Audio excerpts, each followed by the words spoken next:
Hi, everybody. Welcome to the QB School. I am JT O'Sullivan. Today, Joe Burrow, week 9. Have yourself a day.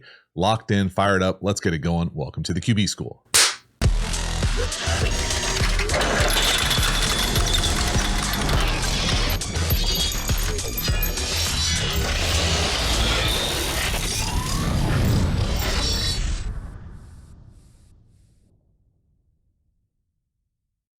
So before we dive into the video, a quick little side note here. Normally, this is where I do the Patreon plug. Obviously, if you know about it, hop over there, become a member, all those good things. Today, we're going to talk briefly about what's going on in the States, Election Day. Lots of crazy election stuff all over the place. If you really care about which way I lean and vote, you can check out my personal Twitter. Usually do a little bit more personal stuff over there. Not going to intermix that with what's going on the channel.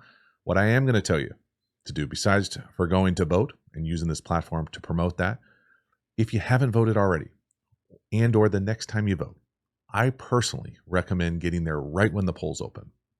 Okay, not necessarily because the lines are any shorter or anything like that. My own personal thing that I love to hear, and if you didn't know this, at the start and stop of every election day, they do a hear ye, hear ye. All right, now you might think that that is very cornball, okay? And I remember being a little bit taken back the first time I heard it. But you don't hear a lot of hear ye's anymore around these parts. And so it just, for me, is a awesome reminder kind of where we're at and what the process was to get us here to be able to have these types of elections. And it's one of those just bizarre things. I really enjoy it. I always make a point of being there right when the polls open because I do love to hear the hear ye, hear ye. The polls are officially open. Pretty sure it's something like that, but it's hear ye, and I think they do the same thing when the polls officially close. So if you're interested in that, check out those when they open, again, in the next election day or today when the polls close. A very cool feature for me that just kind of connects me back to the process, the sacrifices, the conviction that allowed this country to provide this opportunity to our citizens. So very cool. As for this video, Burrow, locked in, fired up. Let's get into it. Hear ye. Joe Burrow. Have yourself a day, my guy. 5 touchdowns. Probably should have been more. Right here, 4th and 3. A little scramble off platform. Now that's the pattern that kind of comes across when you start watching this film. So many of these plays, specifically the touchdowns, are Joe creating. So not here. Got to go. Off platform. Flip it to him right down the hash. Beautiful job. So what's going on here is it sure looks like they're trying to get Chase up top. I'll let it run and pause it right before the snap. Trying to get Chase up top, doing something one-on-one. So whatever this is supposed to be, it's not it. Down here to the bottom, I think we get what I'm used to calling like double spot here. Run somebody through the middle of the field. Now they end up getting what I would call Tampa 2. So middle of the field, over the top, half field player. Okay, half field player. The problem here, the little wrinkle, is that now they're playing 2-man up top. So anytime you catch a 3-by-1, you got the potential for some exotic stuff right here. So they essentially get man coverage, double team this thing with something over the top. So whatever this is supposed to be, it's not there. It's 4th and 3. They're playing essentially Tampa 2 with a locked up 1 receiver here. So Joe's got to go. Joe's got to create. Joe can do that. Joe can get out there, make things happen. So not there up top. Okay. Again, you can see cover 2-man, Tampa 2 everywhere except up top. And it might be just such a good jam that it's supposed to be Tampa 2 regardless, although he's got inside leverage, so I'm going to call it 2-man up top. Not there. Got to go create off platform. Really nice job going 1-2. And probably could have ran it himself if he wanted to. So look at him. Looking to the left. 1-2. Not there. Go. Again, peep the base. Boop. Perfect. All his cleats in the ground. Running lane to go. Boop. Nice little flip. First down inside the 10. Let's roll. Next one here, 3rd and 1, touchdown pass. We're eventually going to get the ball to the back on a scramble to the right at the back pylon. Okay, I really thought that Chase had a really nice game. Chase Brown had a really nice job getting out and creating, has a great feel for this kind of scramble element of the game. He catches this one, he impacts one later. Beautiful job here. Joe puts it right on him, scramble drill, touchdown, hell yeah. So what looks like they're trying to get Chase the ball up top on what I'm used to calling like a little racer corner. So here, 1, probably this underneath on a little return alert loop 2. And then where we end up going here, this is a check down. So he goes check down. He sees Joe got to go, and then he just keeps playing. And again, the one thing I would say here is you would just feel terrible if, a running back dropped this throw, as if you could run it in. But I love the fact that we're going for 5 touchdown passes. Probably should have been more. So no up top. Got to go. Let's track the back. So watch the back exit quickly. That's how you run a check down, y'all. Get out of there. Whoop. Not there. Got to go. So right here, this is the part that I really love from Brown. So he's right here running a check down. He feels someone in the front pylon, in the flat area. So he adjusts in real time to create spacing. And you just don't see that from a running back very often. It's an outstanding high football IQ play. It's rewarded with a touchdown. Again, I love the fact that Burrow was able to create so many different ways to score touchdowns in the scramble drill. So not there, don't force it. Got to go. Put it right on him, catchable ball, touchdown, let's go. Next one here, this is a pretty cool little play up top. A little FIB into the boundary, and we're going to rip a seam. I personally think it's one of those things where it probably shouldn't be there. Now, again, this is going to get in some people's feelings, okay? Maybe not the Bengals fans' feelings, but this is going to get in football fans' feelings. When you have a true wide receiver 1, okay, and I mean like a dude, okay, right here. He is going to gravitationally pull the coverage. He is going to tilt things. We'll see across the course of this game. So for me here, we've got seam and we've got seam. We've got Tampa 2. So we're going to get half field player, running down the middle, okay, and a drop 8. So one of these guys drops out. It really doesn't matter who it is. Traditionally, if you were just going to say base rules, okay, 3 eligibles, right? 1, 2, 3, 2 eligibles. Now, it depends on who's who in the zoo. If these are the wide receivers, that can impact it. If this is a true dude, this can impact it.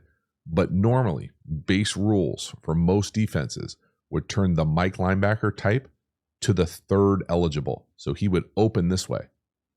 Now, maybe some teams would always open to the field. I never liked doing that, but maybe. And maybe that's what their rule for Lord Helmet is. Whatever it is, he can't be right. So I'm saying because this is 1 down here, and he opens to the field or to 1, that creates the space for the seam. And then we're just going to high-low the curl defender, okay, with a little like switch release thing that they do here. Switch, maybe it's even just a flat. And we're just going to high-low this guy. So again, first thing to notice is which way does the Mike turn in Tampa? Does he go to the 3rd eligible or to the field? So he kind of tweeners that thing, hedges that thing to the field for me. So to me here, as soon as he is doing this, shuffling, looking this way, I'm thinking this seam. If he was to do the opposite, we'd be thinking this seam.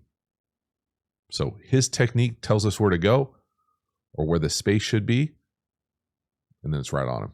And again, y'all, there's simply no one better with the base, the timing. Ball comes out so quick, sudden, precision. I think of it almost like surgical ball placement. And again, Lord Helmet is getting pulled there, but watch him open just a little to the left. As soon as he opens like that, that's it. He's opening to the field, boom. Even though he comes back later, even though he flips his hips with Joe's eyes, he's too late. And it's a perfect strike of a throw right up on his face. That's outstanding quarterback. Next one here, 3rd and 1, little buddy ball down here to the bottom. We're going to start in bunch, get to 2x2, chase the new number 2 to the bottoms, go into the flat. We're going to run stick, run a little pick through the flat defender, and just that rub, just that accidental on purpose potential pick gets up enough space to be able to throw it to our dude, put it right on him, first down. So again, it's not that this is the most impressive throw in the world, right? We're just throwing a flat. But I want you to watch not only how we got there, so we hid the split, right? We were in bunch to start. Okay, this is the design part of it. We then go across. So we end up with Chase right here. We're then going to have our new number 1, who's running a stick, run through the flat defender. Okay, whoever he thinks is guarding Chase. as he gets that pick that creates just enough separation for us now to run to the flat and win. And it's 3rd and 1, so we don't need a lot of space. But it's this. This is the detail of playing in the league. High-level 3rd down offense. Thank you. Got it. Dink, dink. 1st down. This next one here, this was one of the few misses in this game, I thought. I thought he had Chase, the number 2 up top on the little sail here. I'm not sure why he gets to the check down. Maybe he just sees it. Occasionally you will see it flash, but this is a pretty good example of why you don't want to do that. You know, I think sometimes getting to the check down, depending on who the back is, can be a great thing. Usually when you're getting it to a tight end type in space, it's probably not as dynamic of an athlete. No offense, former tight ends out there. But this is just one of those throws where, you know, I think if you were to ask Burrow, hey, if we did this again, where would we throw the ball? We would throw this ball 100% of the time right here. I mean, this is, we got to throw this just because this flashes with that guy. It's not good enough. And again, you might be thinking, oh, you're being pretty critical of my completion. Just relax and watch the play. Okay. Got to throw it to him. And that's the timing of this thing. It's the same timing. It's on one hitch. It's not going to get more open than this. We've got to throw the ball here. And then you never know what's going to happen. It's certainly going to get more yardage than this check down, right? I mean, this is just kind of like tackle. So again, you can have a great day, and this is obviously a great day, but you can also leave some yardage out there. Just play the play. Don't predetermine it. Don't let things flash. Get through the read. Next one here, another nice 3rd down. 3rd down and short-ish. We're going to hit Gesicki on a little choice or option. Again, tight window. Ball up and down, quick release, sudden, perfect timing, nice design, back foot in the ground, ball out. And again, Gesicki has a unique skill set for tight end, you know, almost more of like a hybrid type guy in my mind. But if we're going to essentially run clears through here and then ask our tight end type to run an option route, kind of loop release here, and if he thinks it's zone, settle up, make sure 1,000% of the time you get past the sticks, right? The sticks are at the 26. So the depth of this thing really matters. So turn around, big body, get a rebound, put it right on him. Again, watch that release. Boom, got him. And again, Joe puts his back foot in the ground, the ball's out. And look how quickly he's throwing this. Got to be on the same page there. And I'm assuming that's a choice or an option. It might just be a pivot or a hitch, whatever they want to call it. He's throwing that thing with great anticipation, tight window, get big, make a play. Again, 3rd down, situational, critical down and distance in the league. 1, 2, 3 out. Boom, on him, 1st down, let's go. Next one here, this is a bit of a bummer on a few different levels here. So 3rd and 10, we're going to get out. Burrow's not going to like it on time. Get out, extend, find Gesicki on the little scramble, drill, wheel. Almost make a great play at the front pylon. Okay, a slightly better ball further down the field probably makes this thing easier to stay in bounds. Love the fact that Joe has 2 hands on it when he goes to move. He takes a good shot there at the end as well. From your boy Maxey, always looking for a cheap shot. Push down, not really cheap shot, but reason to hit the quarterback. Again, love the fact that he gave Gesicki a chance. Just momentum carries him out of bounds. I think my big issue with this play is it looks like it's there on time. So what I'm going to call like some iteration of mini dagger, just because the depths are a little shorter, right? The 1st down marker is the 16. So you're coming across on this in with outside leverage, and this is number 1. Literally, this ball should be thrown here. You can't convince me otherwise. There's no pass pro issue. Like we got to throw this thing. So again, great day, could have been better day, right? So, and then if for some reason, let's just pretend that this was not there, which it is there. This route, which I think probably is just a flat, and then he's looking back, he sees Joe go or take off and start to scramble. So then he turns it up. That part of it is great. Again, they're outstanding as a team in scramble drill. You just want to leave a little bit more space, and then obviously a better ball further down the field. It's touchdown. So again, could have been 6, 7 touchdowns potentially. So watch Chase down here at the bottom. Is he there on time? Throw it. I mean, you could even make the argument that you could throw it to the number 2 running down the middle of the field versus middle field open. I mean, Chase does a great job creating separation. That's what a number one receiver looks like, creating separation at the top of a route. Boom, got him. Fuck. And then again, Joe is good at creating, getting out, 2 hands on the ball, go, create, little flick, and just slightly underthrown. That's still a great catch. Gesicki can do a lot of things as far as catch radius. Give him a chance, good things happen. No, again, could he throw that ball to the number 2 on the top left corner? Yeah, he could. Zero's holding him. It'd be a tough throw. It's 3rd and 10 though. I don't think the left tackle takes such an L that we got to go. Then get out. I definitely could have thrown it to Chase. Better ball there. Touchdown. Next one here. 3 minutes left to go. Into the first half. Gesicki, bottom of the screen. I'll call it a seam. It's almost more slanty-ish, short post-ish. This is an easy one as far as the safety coming down from the heavens. All that space. It's a really nice catch. Again, you can say a lot of things about Gesicki as like an overall tight end. But as far as a ball catching NFL player, he's got great radius. Goes up and makes a tough catch. Again, whatever this route is supposed to be, whether it's supposed to, I don't necessarily think it's supposed to be a post like that. I would assume he's running just a seam and this thing turns away from this kind of near down safety. So you get any sort of action like this where the safety's coming from outside the hash up here. This is going to be a huge window. And again, it's not even I wouldn't even classify it as a very good throw. It's a good enough throw. He makes a great catch. Again, I just love the rhythm that Burrow is playing with, where he's taking that burner shuffle drop and the back foot is in the ground and the ball is out. Boom.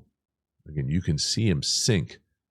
All his cleats in the ground, lined up to his target, ball out, up and over the linebacker type.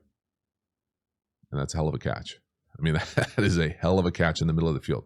You have got to have some stones, some courage. Make it, get a little yak, hell yeah.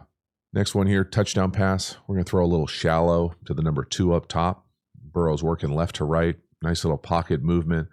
I think this is one of the kind of underserved elements of playing quarterback at any level. You see it a lot in college and in well-designed high school offenses.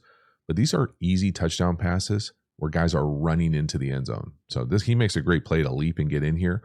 But this is just a simple, probably left to right read. So probably trying to get the ball here. We're trying to get in the flat. We've got the crosser coming across. And then here comes the shallow for the touchdown.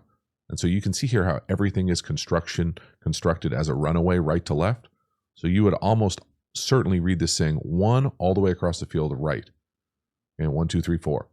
And again, Burrow does a great job here buying just a little bit of time, putting it right on him. And again, the part that I'm saying is underdeveloped is you don't always have to throw it in the end zone. So you get a guy running away. It's not a static route. Put it on him. Everybody's dropped in the end zone. We have a collision at the goal line. We jump across the goal line. Just an excellent job here of not only designing the offense, executing at a high level, giving us multiple runaways, and that's great effort to get in the end zone.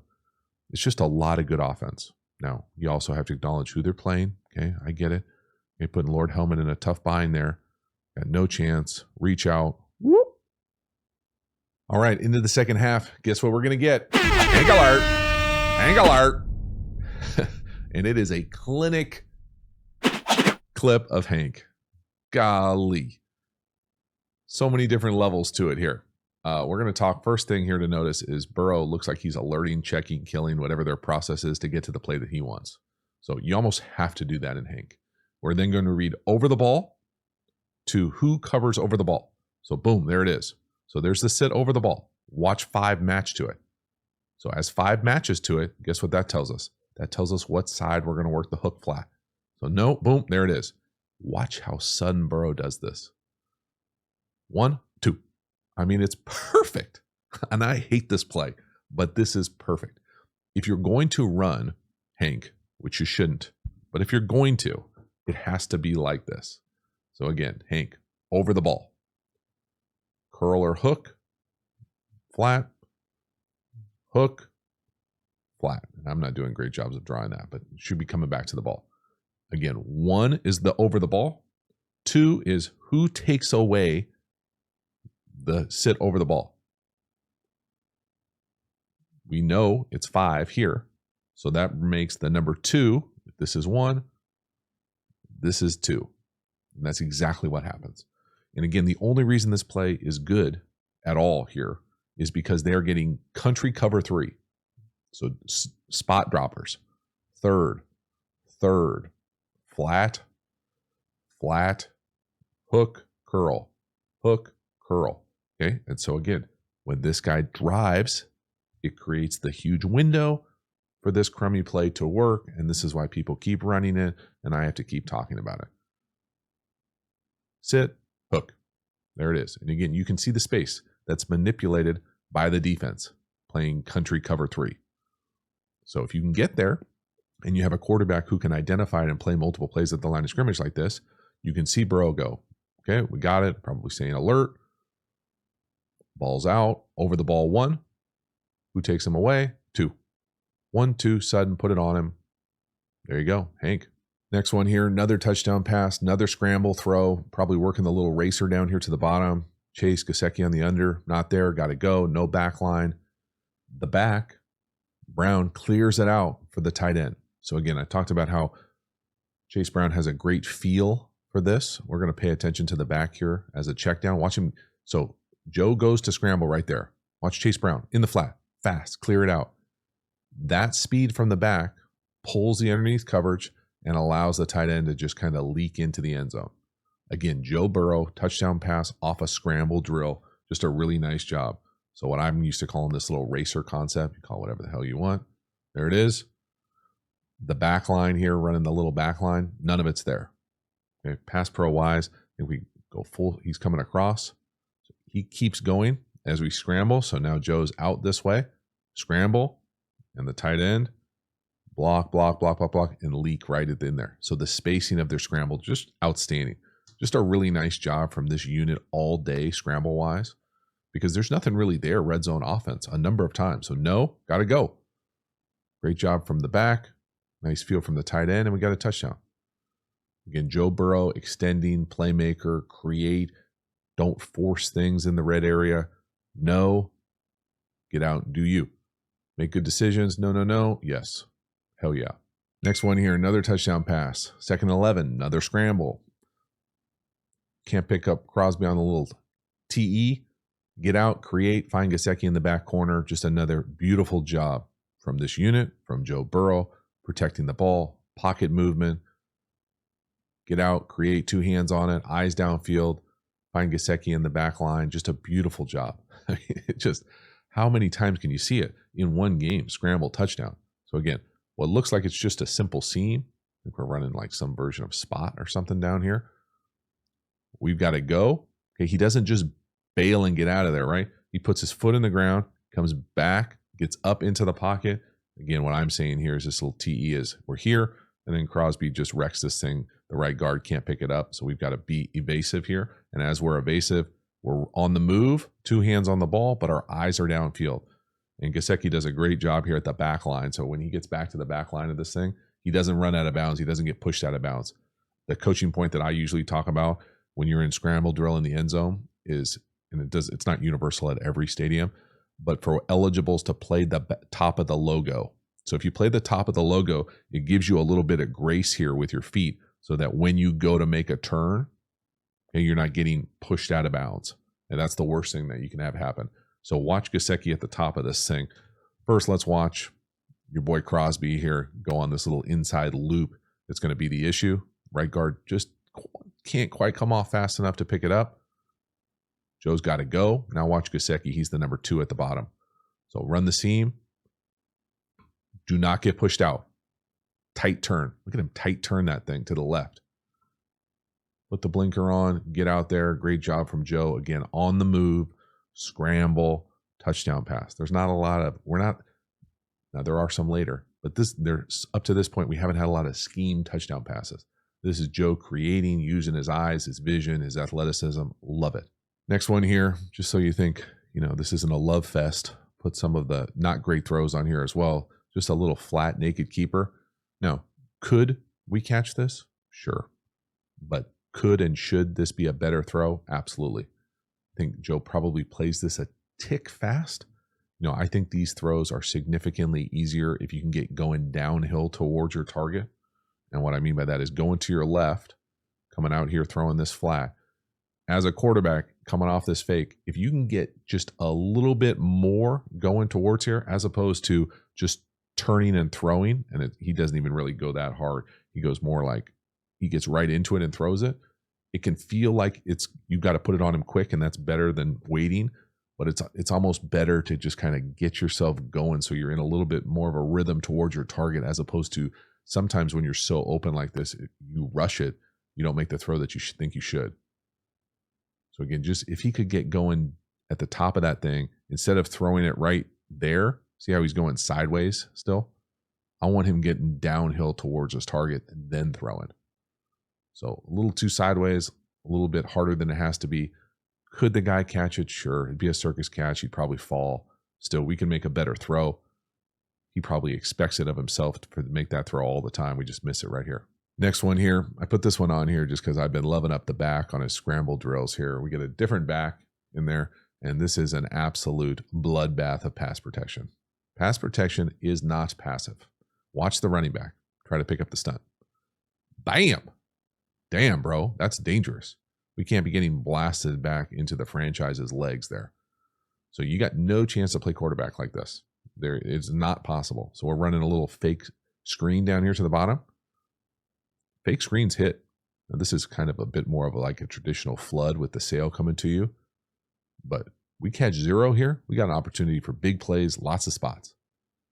But you can't play quarterback when the pass pro unit, specifically the back, and it's not easy to do. Okay, no one's saying this is easy to do, but you really can't get there with this wide of a base and stop your feet. You're going to get trucked. So, pass pro is not passive. Ooh. Next one here into the fourth, 1st and 10. Hit Gesicki here on the little basic in crosser.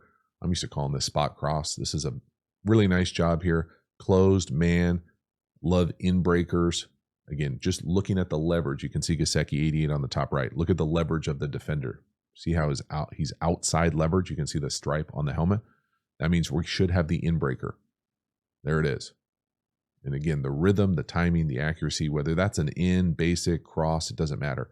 Some sort of in breaker versus outside leverage. So again, I know a great course that goes into significant detail here, but if you're catching closed man, and you are playing inside the dividers, if you don't know what a divider is, okay, I can't help you right now. But basically think if you're in the inside slot-ish wide receiver, you should anticipate getting outside leverage. So outside leverage, outside leverage, outside leverage. That means why would they be in outside leverage? Because they're trying to funnel you to the middle field player, right? They got a middle field safety. So they want to funnel you there. Well, as long as we don't run up and run into him like that, we should be fine. So we go in, across, and up and flat, and we've got him. So that's taking advantage of the leverage. It's just an excellent job here from Burrow and company, design, timing. Again, you guys think that I like overdo the footwork things? I know some of you do. If you're listening to this, it's probably you. Watch Burrow's footwork. Shuffle out. Again, does that look like there's any wasted movement? I mean, he looks in rhythm, powerful, balanced, loaded up on the back hip, rotational, dot. Great timing. It's just earmuffs me, okay? Earmuffs me. In front of the kid. It's fucking perfect, man. All you gotta do is say It's fucking perfect. Earmuffs. Let it wash over you. See how we kind of sink into that thing? Play with a little bit of anticipation. What happened to Lord Helmet? They took him out? You get hurt? Whoop. It's awesome. Hell yeah. This next one is brutal. Yeah, I guess this is a pick six. I think it kind of looks like a lateral to me to Chase here. This almost feels like that Greg Maddux story of him like giving up a home run so he could come back later and make it count. But this is too easy. I mean, this is a bad shift. This is slow motion. Just catch, throw it out there. Again, he throws that thing as a wobbler. That thing is end over end. Okay, I'm not sure it matters, especially when the block there by 16 is NFL, man. Not for long, homie. That is rough. So again, shift to it, motion to it. If we're going to run whatever this, we call it swing screen here, we obviously have to block this guy. Okay, MDM, we have to block this guy. And there's just no way that he can come here and take this ball, especially when this is this guy. Again, gravitational pull. Everyone in the coverage is going to know where he is. A true one can't happen. But at the end of the day, you have to make this block. I don't think this is on Burrow for the decision here, right? Like that's a catch and throw. This is an SRO or an RSO, however you want to say it, advantage throw. I mean, look at the advantage here. This is going to be a massive hit. I mean, you're killing Burrow. These two, blocking these two, I mean, they only have two players. This guy, who's going to make it? We're running here. This is why you have it in. But Burrow can't block 18. Can't throw it and block. Come on, man. Bad ball. Wide receivers should get interceptions. It wasn't 16, was it? That was the other guy. I threw him under the bus. 80? Damn, 80? It's got to be a bad feeling. Bad feeling. But when you look at the stat sheet, 5 touchdowns, 1 interception, really shouldn't even be 1 interception. It should be more touchdowns, no interceptions. Wide receiver interception, 80s interception. Next one here, 3rd and 3. This is just evidence that Joe Cool is a way better dude than I am or ever will be because he throws it to 80 down here to the bottom on a go ball. Middle field close, presenting like that, it's really 0. Bump, we're going to throw a go on 3rd and 3. Joe don't care. He wins. I would say the ball's probably slightly underthrown, but 80 could make this play. 18 does him dirty again. Again, great rhythm, ball probably a little bit flat, probably not quite as far as he would love, slightly underthrown.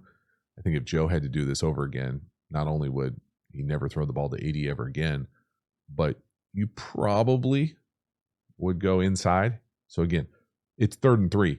Who knows what this is going to be? Like this is presenting like they want it to look like closed, but in reality, it's 0. He's coming down. He's got the number 3.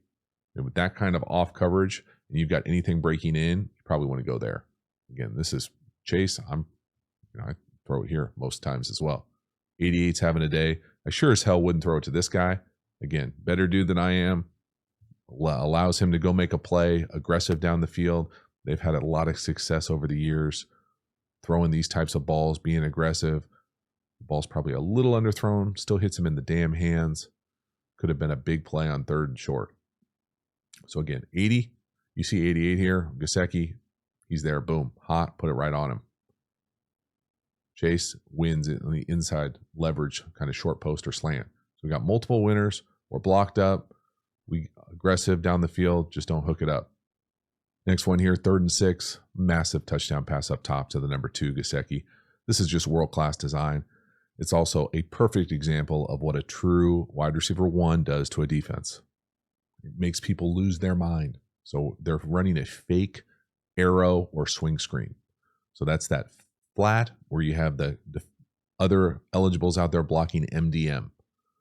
So we've already thrown a pick 6 off a perimeter screen. Now we're going to go. The normal play here is there's the flat and here's the MDM.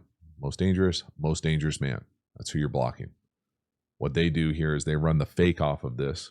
So now they take this thing to the seam, this thing to the go, and this is wide ass open. So guessing right here just loses his mind, thinks he's going to come out and make a TFL. Both these guys go to chase, and it creates a huge space down the field. So really nice job. Design-wise, play calling-wise, simply outstanding. Whoop, gone. See ya. I mean, that is a gift. That is a beautiful job. Put it right on him. Gesicki running away from the corner. It's a beautiful job. Now, watch the running back as well. We saw this collision earlier, 32 versus 7. Round 2, Rocky 2. Don't stop your feet. Better. I wouldn't classify it as a dub. We'll classify it as like a losing slowly, slow enough, big play. Love it. Next one here, 3rd and 2, little naked keeper going to the left. Now, I think these plays are difficult out of shotgun. We get the little sneak slide flat from 87. We get the first down, but this really could be another touchdown pass. You know, this could definitely be 6, if not 7 touchdown passes on the day. Nice athleticism for Burrow here. Worst case scenario, someone right in your lap. Get depth, make a throw to the flat. Just a really nice job. So again, we're coming across on this sneak or slide flat. He's across, and we're almost always guaranteed run into the corner. Someone on the over, and then we're securing the edge here, and then leaking out here on that kind of late flat. So Burrow does a great job here off the fake, getting enough depth, got enough athleticism, put this thing on him. And then again, we get the first.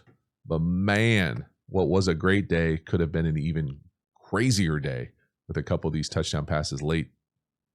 So close. And then the last one here, coming out of the 2-minute, 3rd and 4 from the 4. You got to love Burrow and Chase. Just 2 middle fingers, fade route up top. You know, the ball's probably slightly underthrown. I don't think anybody would be shocked if Chase would have made this play either. You know, go up and get it. I think the defender probably gets his paw on this thing. Looks like he's in pretty good space, pretty good spot right there. I just love the fact that they're being so aggressive. Already got 5 touchdown passes, already winning by 20 plus. Everybody's running just probably duo downhill right here. Chase, fade, boop. And again, you know, I think it's probably a better throw to the back pylon if you're going to go jump ball like this. It doesn't really matter. He gives him a chance. He's right there. I think Zero's arm just gets in there and knocks it away. But my goodness. I mean, it was a great day. Don't get it twisted. Really great job, Burrow scrambling around, making those touchdown passes. But it really could have been a crazy day, touchdown pass-wise. So that is a wrap. Joe Burrow, the Bengals, locked in. Have yourself a day. Now, obviously, the Raiders' defense got its own issues. But I really liked the precision, the rhythm, the timing, the consistency that Burrow plays with. When he's locked in, he's locked in. And then you couple that with the fact that he can get out, extend, create, make plays. The extending touchdown passes were really just a thing of beauty for me. And it wasn't just one guy. Obviously, Jamar Chase is a unique force on the perimeter. He changes the complexion of how teams cover them, the defense, where it tilts, the gravity, all those types of things. And you can see how that impacts plays. You can also see how the Bengals use that to their advantage as well. So the offensive architecture, the scheme, the play calling, all tethered together for a really great performance. But Joe Burrow, out of his mind, locked in. It was a great day. The crazy thing is I think the film reveals it could have been an even crazier day with probably 6, 7 touchdown passes. Regardless, awesome film to break down. Thank you so much for hanging to the end. I will see you next time. Go vote. I appreciate you hanging here till the end. Have a good one.